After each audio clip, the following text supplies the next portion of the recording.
پھر رمضان میں اللہ نے ہمیں قیام اللیل دیا۔ تراویح کا لفظ نیا ہے، یعنی یہ میرے نبی کے زمانے میں یا صحابہ کے زمانے میں یا تابعین کے زمانے میں تراویح کا لفظ نہیں تھا، یہ بعد میں ایجاد ہوا ہے۔ اس دور میں قیام اللیل تھا، اور یہ تراویح کا لفظ بنا کہ بعد کے دور میں اہل مکہ 4 رکعت پڑھتے تھے اور پھر ایک طواف کرتے تھے۔ اس کو ترویحہ کہتے ہیں، تھوڑے آرام کرنا، راحت سے ہے نا، اس کا اصل جو مصدر ہے وہ راحت ہے۔ تو 4 رکعت پڑھ کے طواف کرتے تھے، تازہ دم ہو جاتے تھے، پھر 4 رکعت پڑھتے تھے، پھر طواف کرتے تھے، پھر 4 رکعت پڑھتے تھے، پھر طواف کرتے تھے، پھر 4 رکعت پڑھتے تھے، پھر طواف کرتے تھے، پھر 4 رکعت پڑھتے تھے، پھر طواف کرتے تھے۔ تو اس سے یہ تراویح کا لفظ بنا کہ وقفہ لینا، آرام کرنا۔ مدینے والوں نے کو جب پتہ چلا کہ مکے والے تو ہر 4 رکعت کے بعد طواف کرتے ہیں، ہم کیا کریں؟ تو انہوں نے 20 کی 40 پڑھنا شروع کر دی۔ اللہ نے اس امت پہ قیام اللیل، جس کو اب ہم تراویح کہتے ہیں، یہ اس امت کو تحفہ عطا فرمایا کہ اس میں قرآن سنو۔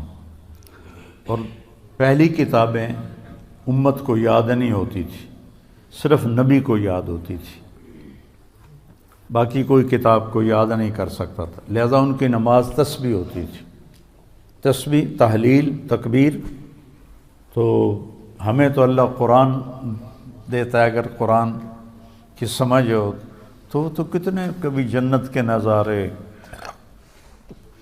کبھی دنیا کی بے ثباتی، کبھی ایمانی صفات، کبھی اخلاق، کبھی سخاوت، کبھی جہنم، کبھی توحید، کبھی رسالت، کبھی آخرت، کبھی دنیا کی حقارت، کبھی آپس کے معاملات، کبھی آپ میاں بیوی کا تعلق، باپ اولاد کا تعلق، بھائی بھائی کا تعلق، تجارت کے مسئلے، زراعت کے مسئلے، حکومت کے مسئلے۔ قرآن تو ایک غنچہ نہیں ہے، ایک گلستان ہے جس میں پھول ہی پھول کھلے ہوئے ہیں۔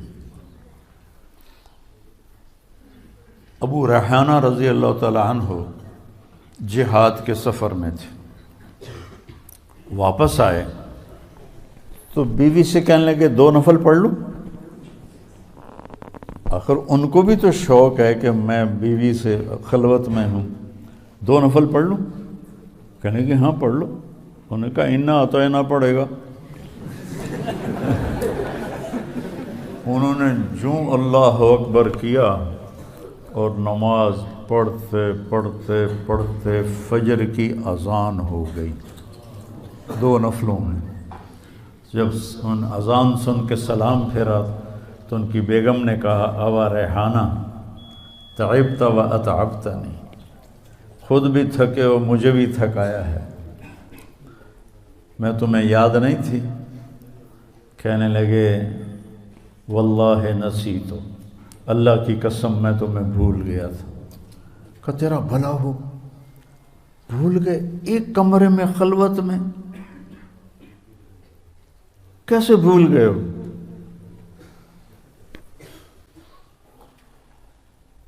کہنے لگے جب میں نے قرآن شروع کیا نا تو میرے سامنے جنت جہنم کے نظارے ایسے آئے کہ مجھے یاد ہی نہیں رہا کہ میں کہاں کھڑا ہوں،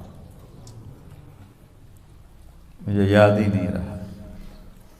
تو قرآن اللہ نے ہمیں یاد کروا دیا،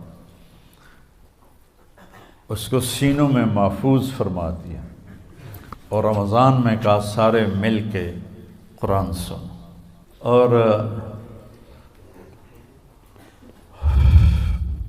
قیام اللیل کے ہر سجدے پر 1500 نیکی لکھی جاتی ہے، ہر سجدے پر 1500 نیکی لکھی جاتی ہے۔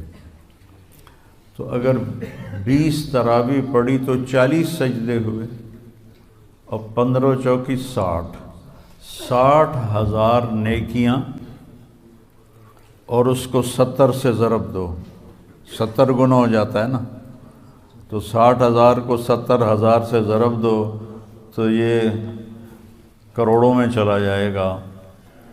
ایک رات میں آپ اتنی نیکیاں جمع کر لیتے ہیں۔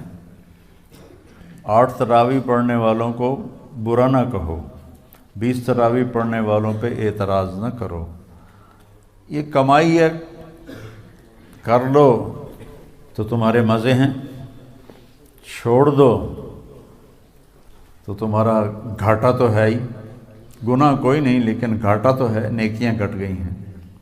تو اللہ نے ہمیں قیام اللیل عطا فرمایا، اور اللہ کے نبی کے دور میں اجتماعی نماز نہیں ہوتی تھی، فرادہ، جیسے ابھی آپ کو جوڑیاں مقرر کی ہیں نا کہ ماشاءاللہ یہ کتنی بڑی نعمت ہے کہ پورے مدرسے میں قرآن گونج رہا ہو، ہر کمرے میں قرآن کی آواز ہو، چاروں طرف نور ہی نور پھیل رہا ہے آپ کی برکت سے، علاقے میں پوری چاروں طرف اللہ کی رحمت برسے گی جب آپ بچے اپنا اپنا قرآن سنائیں گے، کوئی چھت پہ ہے، کوئی کمرے میں ہے، کوئی برآمدے میں ہے، کوئی باہر ہے، تو کیسی بہار ہوتی ہے کہ دیکھ کے ہی، سوچ کے ہی میرا تو ایمان تازہ ہو رہا ہے۔